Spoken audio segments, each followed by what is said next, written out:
Welcome back to Your 1230, the only podcast where our guests tell their story with the help of 12 questions in just 30 minutes. Today, we are really excited to be speaking with Athena Brownson. Denver's real estate market is highly competitive, making it challenging for buyers and sellers to navigate. That's where Athena Brownson, a well-known expert in the industry, comes in.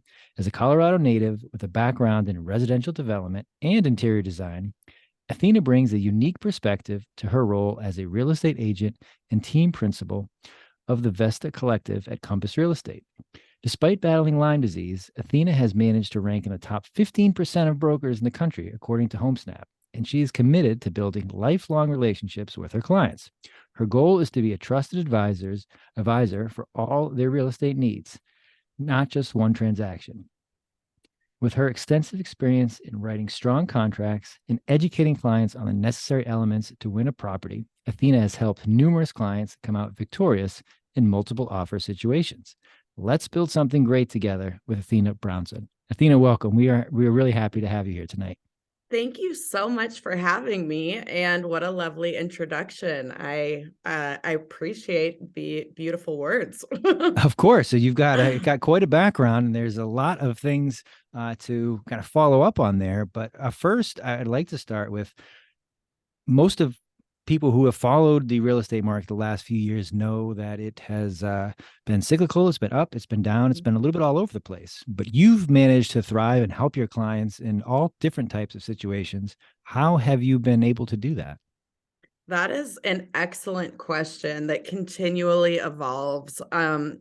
I've been a real estate agent for about 9 years, and as you mentioned in the intro, I grew up in the industry, so I have seen market cycles before. However, Denver is a very insulated market, so we have not had a ton of ups and downs in the last, I would say, up until April of last year. It was pretty much just up.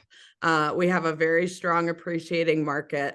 So when the Fed very quickly increased interest rates last around April and May, it was kind of like whiplash, I would say. We went from a full sprint to almost a screeching halt within weeks.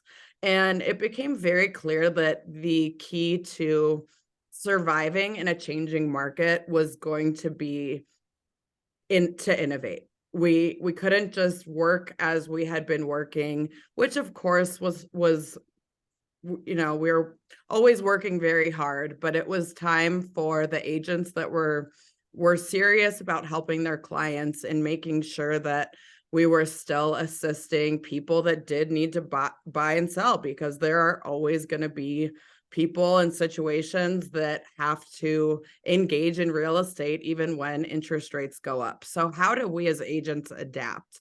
For me personally, I have a background in athletics, and the importance of coaching and mentorship has been something that is a constant necessity and important, a really important part of my life and my business.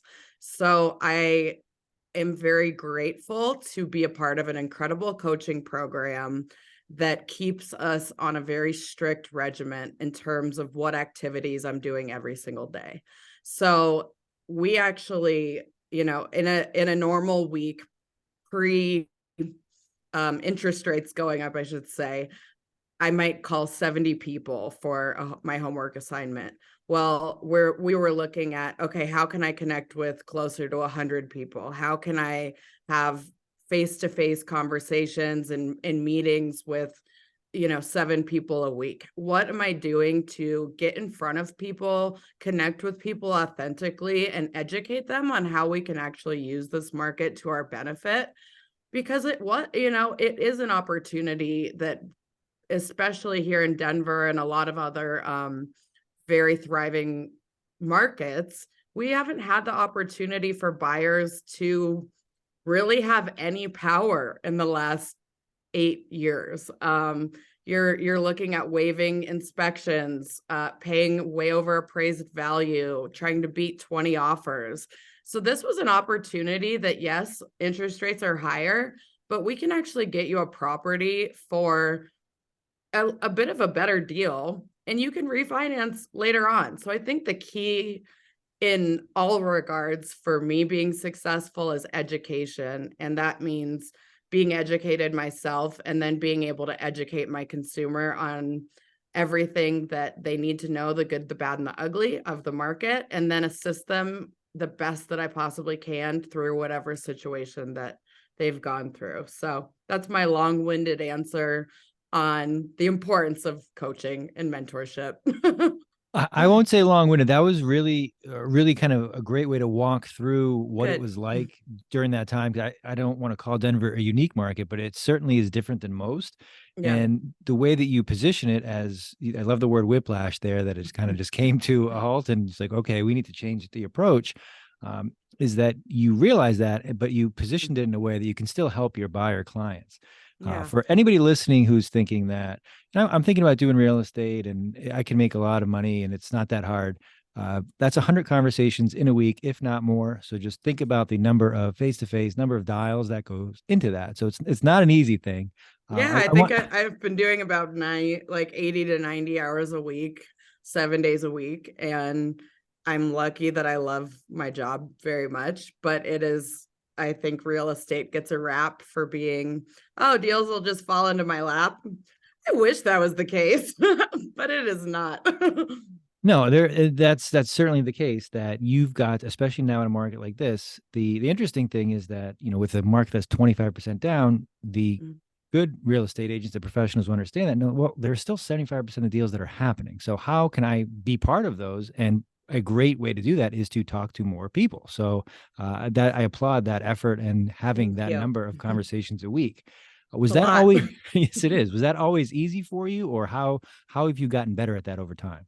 Oh my goodness. It is still something that I struggle with on a daily basis. I have I am a social person. I love building relationships with people. I love one-on-ones, face-to-faces, but even though it's not cold calling, I'm calling my sphere, I'm calling my past clients, VIPs, maybe local business owners that I don't know. I do not necessarily enjoy picking up the phone and making call after call because I want to make sure that any interaction I'm having, whether it's over coffee or over a phone call, is authentic and it does not feel like a contrived sales pitch. So I'm very thoughtful into what I'm talking about with these people. I look on their Facebook. Has it what major life events have happened? How can I really just connect with them authentically? But it is absolutely exhausting and mentally draining to interact with that many people in a day. So I 100% have to give myself pep talks almost on a daily basis for as long as I've, been in real estate and in coaching programs. And um I'm sure we'll get into it, but with a lot of my health challenges, sometimes talking on the phone is not even possible. I get migraines constantly. I have an electromagnetic frequency sensitivity that if I'm flared up for, which generally happens 1 or 2 days a week, my phone will give me electrical burns up my hands. So I Oh, legitimately have to put on protective lead gloves and a lead blanket on those days to make my calls.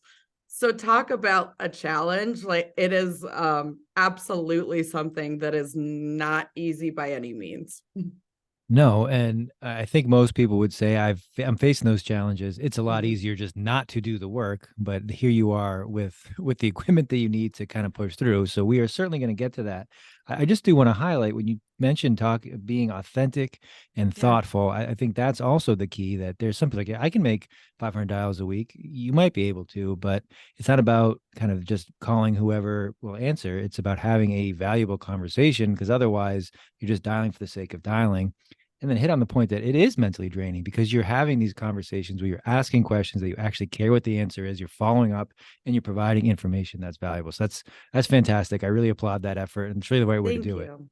It is. I think it's 100% necessary in any business to, we're talking quantity here. Like, obviously, when I say 100 phone calls, that's quantity, but the quality piece, if it's not there, then you have to dial it back and figure out what it looks like for you to make authentic connections with. Maybe start with 30 people a week and then make it 40. Because if you're everyone gets that sales pitch phone call, even if it's from a friend, and all you want to do is get off the phone. So figure out how you could not be that person and then go with that. That's good advice. I do want to ask you about the migraines, and in the bio part of that is struggling with Lyme disease and battling with that. How did you discover that you did have Lyme disease? And for those listening who may not know, what does that entail on a day-to-day, week-to-week basis? Yeah. So it is something that has completely changed my life, did a complete 180 in a very short amount of time. So I was a professional skier in my past life. I like to say I skied 300 days a year all over the world. I got paid to ski. I lived in, New Zealand, Argentina, Germany. I was probably working out or on snow upwards of 16 hours a day. And I unfortunately, I had a huge amount of surgeries and injuries over my career, but I decided to retire after blowing a couple of discs in my neck. Oh. Well, while I was recovering from that surgery, I started getting some very real strange infections over and over again, like E. coli. I got salmonella, like all of these things that your body actually has the ability, it should have the ability to fight off at a certain degree. And my body was clear something was wrong. I am extremely fortunate that I had a doctor here in Denver, shout out Dr. Pressmack, who looked at me, at my medical history, and said, we're missing something here. I think we should test you for Lyme disease. Now, Lyme is becoming one of the most prevalent and quickly rising diseases in the country. And a lot of people don't know anything about it. And I didn't either. I thought he was crazy when he said that. But apparently at some point in my career in skiing, probably in Oregon or Vermont, a heavily wooded area, I was bit by a tick. I got chronic Lyme disease. It lay dormant in my body until I had a circumstance, aka breaking my neck, that weakened my immune system enough that it could take over. So after having neck surgery, I quickly became very ill on many levels. My energy went out the window, and I was diagnosed with Lyme disease. This is 5 years ago. And since that, Lyme basically attacks whatever you're genetically predisposed to. So it looks different in everyone, and that's why it's hard to diagnose. It can look like rheumatoid arthritis for someone. It can be psychiatric for another. It is a very intelligent bug that will look at your genetics and attack wherever your weak spot is. Well, my weak spot happened to be autoimmune issues. So worse than Lyme disease, I quickly went down a downward spiral of autoimmune diseases that completely wiped me out. I am 5 years in now, and just the last year is the first time that I've been able to find any relief. I have an autoimmune disease that attacks my nerves. So it attacks the protective covering on my nerves. And I had about 2 years while I was working, and I think work has kept me sane through all of this, but that I felt like all my arms and hands had such bad neuropathy that they felt like they were on fire, and I could barely use my hands for 2 years. So now I have found a kind of something that it's at least keeping my symptoms at bay. Every 3 weeks, I have 4 days of plasma transfusions and immunoglobulin infusions. So they take out 33 pounds of blood, basically Wow. have a centrifuge that separates the plasma. They get rid of my plasma, replace it with someone else's, and then I get someone else's immune system pumped into me. So I'm doing that to report in my arm every 3 weeks, and I rarely feel good, honestly. It's been something that has been extremely challenging. But I call myself the luckiest sick person ever because I have extremely supportive friends, real estate team, family, and I have some of the best doctors you could ever ask for. So my goal is to really be able to connect with more people that are struggling with chronic illness and kind of help them find their why through it. Because for me, real estate has been my guiding light. It's when I don't feel like getting up in the morning because I'm so sick or in so much pain, but I know that I get to show an amazing client beautiful properties, and it keeps my eyes moving forward. And honestly, it's been my saving grace. It's been my why, and it's been the reason that I've been able to kind of adapt over the last 5 years. So that's kind of the long and short of it. Thank you so much for sharing that, Athena. I know it can't Yeah, be easy to talk about, but it is helpful, I'm sure, for many others who I are hope having so. a tough day, week, or they're kind of just having a difficult time facing the circumstances that are ahead of them. Yeah. What you describe cannot be easy for anyone.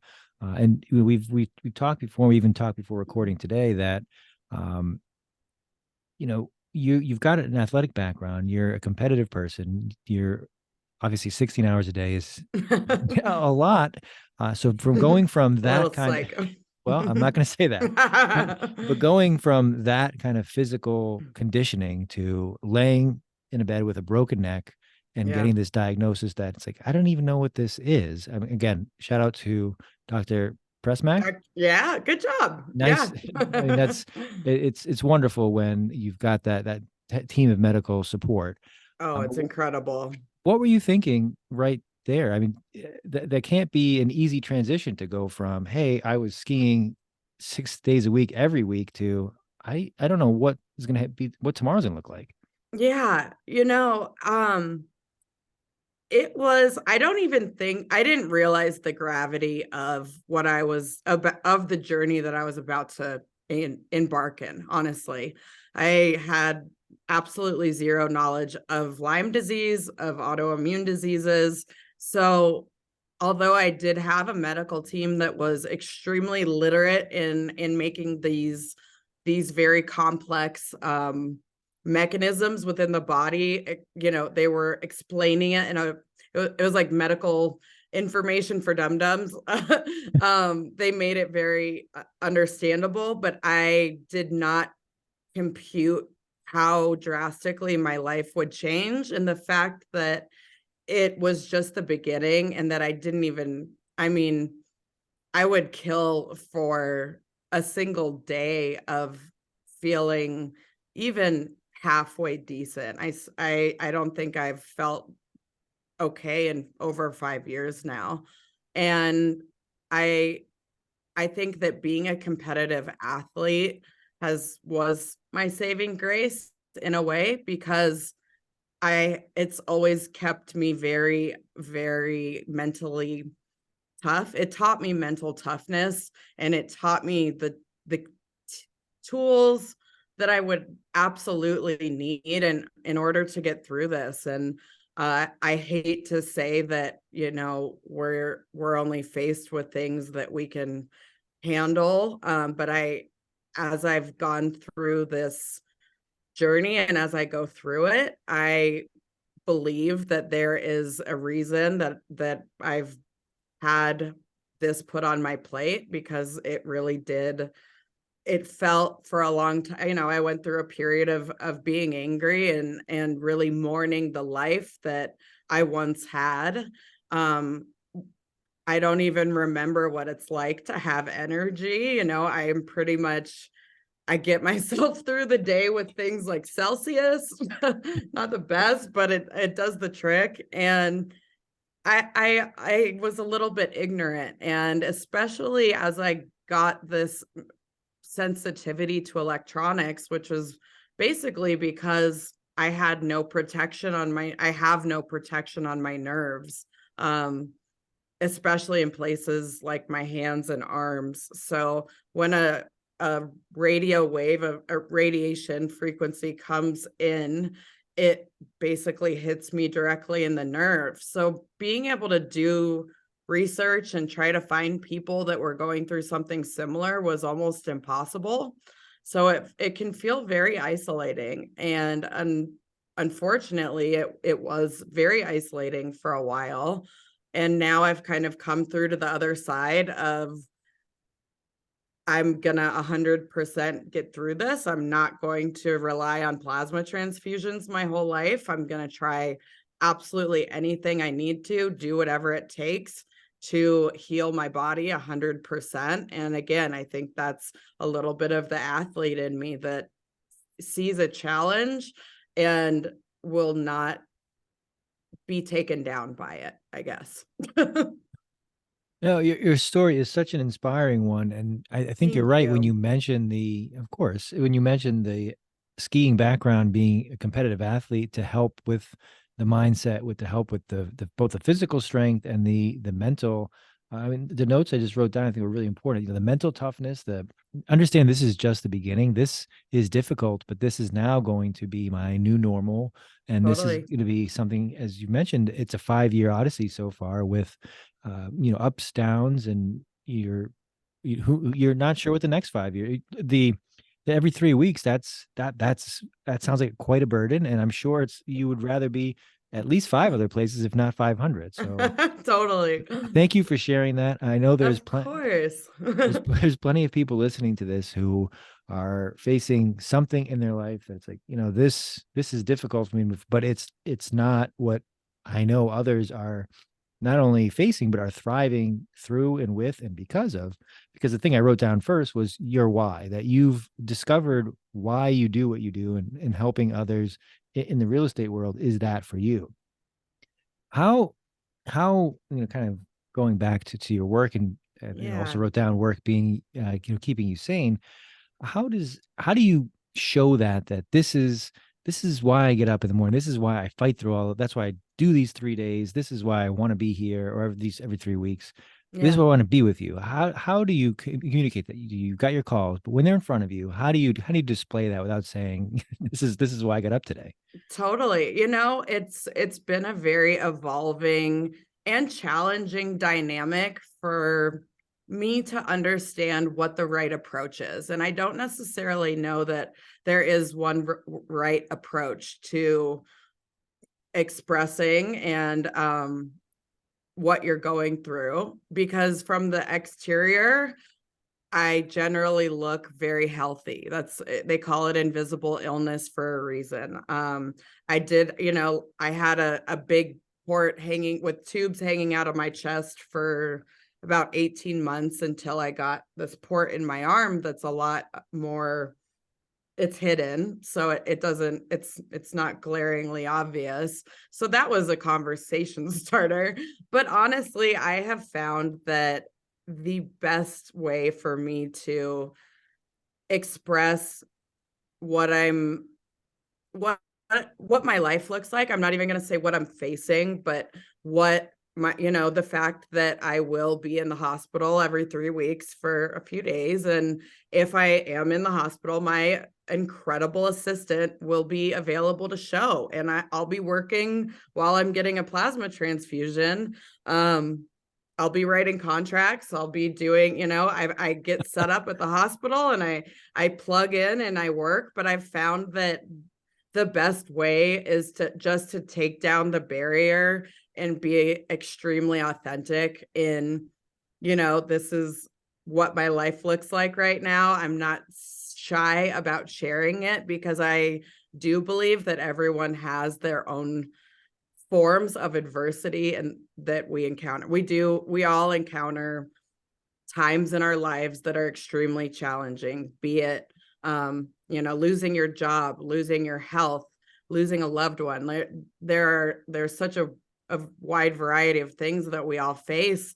And I think it's important to recognize and articulate that you are having that challenge, and it's something that is a big part of your life, but it's something that I will not let get the best of me, and that I'm so grateful to have the opportunity to take my mind off of it by engaging in real estate with you and being a part of your journey and building that relationship.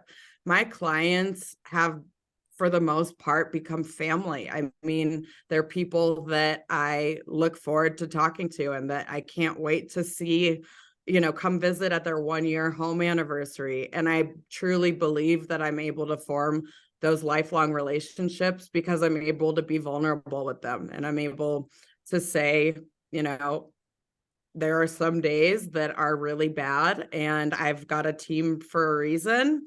I like to make light of it often and kind of, because that's what you have to do, when things are hard, we have the option of closing ourselves off in the dark, and maybe you need to do that for a little bit. But I've found that the more I can share my story and express how difficult it is, but express that I have so much gratitude for the ability to still stand up and show houses and write contracts and negotiate. And I always say that if I can survive this, like, do you want an agent fighting for you that is fighting for their life? Because that person knows how to fight. And if I can fight to keep going, I guarantee that I can fight for your transaction harder than most people will ever know how to. So that's kind of a way that I like to relate it to people, and it usually gets a pretty good giggle.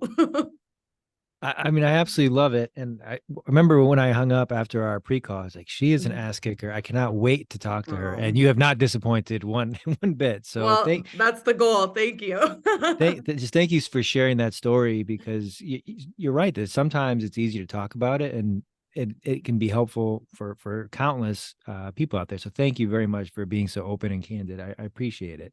Thank you for the opportunity. I hope that it helps someone at least gain a little bit of momentum and getting through whatever they're going through. Of course. And one thing I wanted to follow up on is we're somehow almost on time. I could certainly ask you questions all night, but I will not do that. You mentioned having a great team at work, having a support system at home. How have you been able to, I don't love the word assemble, but how have you been able to kind of bring these people near you and function as both a professional, a personal unit, and be so highly productive, highly successful? Totally. I like to say it's because I fell on my face a lot. I definitely, number one, when it comes to my team, I am not great at hiring. I tend to sit down and see the best in situations that maybe aren't the best fit for me. So I trial and error, had a couple assistants that very quickly didn't work out. I was actually, a year and a half ago, I was hospitalized for a little over 6 weeks, and I was doing plasma transfusions every other day. So I was getting my butt kicked. I had tubes sticking out of my neck. I still got 3 properties under contract in that time, just want to say. But my amazing brokerage Compass came across a young lady who is a licensed realtor who didn't necessarily love the client-facing aspect of it, but wanted to be involved in real estate. And they thought she would be a great assistant for me. So I met her right as I was actually, like, the night before I got admitted to the hospital.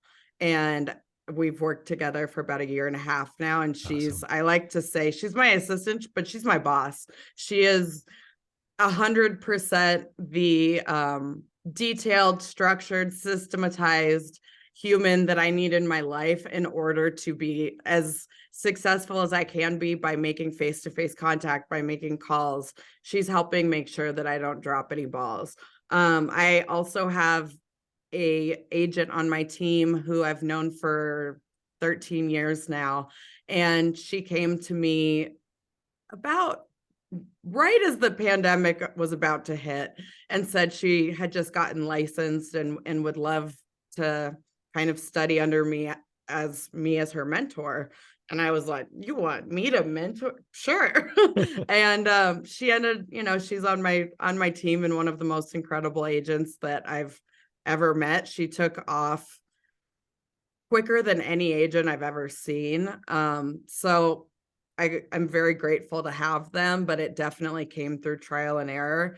And honestly, when it comes to my tribe, I like to call it, it was extremely difficult in learning really who my people were when times got ugly, because I, as a very social person, was consistently, I had social events every night, and I had a lot of quote unquote friends, and I had a lot of people that were in my life that I didn't necessarily realize would not be there when I wasn't able to go, do things every night or get tickets for concerts or games or whatever it may be.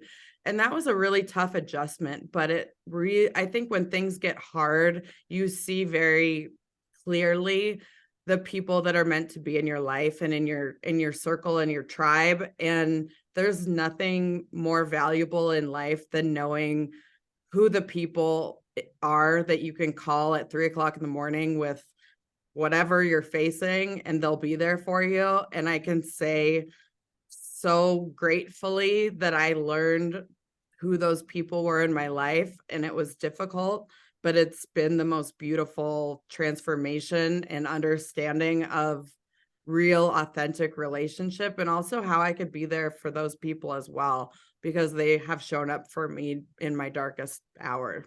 So I can't say enough about how grateful I am for the people around me, and my parents. They live about an hour and a half away in Breckenridge. They're big skiers still. They're the neatest people in the universe. I love them to death. But my mom comes down to Denver almost for every plasma transfusion I have every 3 weeks. And to be able to have that support is something that I will never take for granted. I will appreciate every second of every day, because I think that it can be a challenge. Obviously, relationships with anyone can be a challenge, but when things get hard in your life, the importance of taking a step back and really evaluating what your needs are, how you can be there for other people too, like your people as well, but understanding that again, quality over quantity. You don't need 100 friends. Having 3 or 4 that'll be there no matter what is one of the most valuable things you can have in life. And they're stuck with me forever. So I hope they know that. I'm sure they do. And as you said, they're both, both at work, with your friends, with your family, having those that are going to be there, have your back, that you can count on. That's the most valuable thing. And you've come across each of those in different ways. And I love the way you got there. And you started your answer with, "I'm not good at." Most people don't know what they're not good at. So the fact that you can acknowledge that and then I have plenty of things. strengthen that by bringing the right people around you is great. And it is sad when we find out who we can count on and who we can't. But as you said, it's if you have those 3 or 4, that's really all you need if they're the right 3 or 4. I will end here. I could talk to you all night too, so I appreciate it. What was your event skiing? Were you downhill? What was your favorite? Yeah, so I grew up as a racer. My dad was actually a speed skier, which meant that he went down the mountain in a tuck as fast as he possibly could and got clocked going. I think his record was 127 miles an hour. So I grew up in a family of crazies, but I grew up in racing. I loved downhill. And then when I was about 15, I decided to go to the dark side and I switched to slope style and half pipe. So I did events like Dew Tour, X Games, just hucking myself off giant jumps, doing as many spins as I could. And, I did 9 ACL surgeries. So Oh I my definitely God. paid for it, but I wouldn't trade it for the world. Well, I love the enthusiasm. 9 ACLs would knock most people out, but not you. Athena, where can our listeners find you if they want to learn more, connect, or just to Yeah. learn more about your story? I would love to connect with anyone, so please don't hesitate to reach out.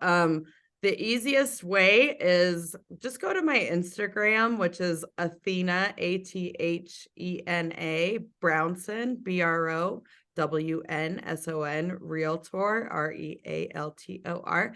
And that has my phone number, my email, my website, links to all these great, like this podcast will be posted on my website. So you can hunt me down in a variety of ways, and I would love to chat with you about really anything. So don't be shy. Awesome. Athena, this was fantastic. We will post all that information in the show notes. Athena, Thank thank you you. so much for joining us. I love your story and thank you for sharing it with us. Thank you for the opportunity. And I appreciate being able to share my story. You got it.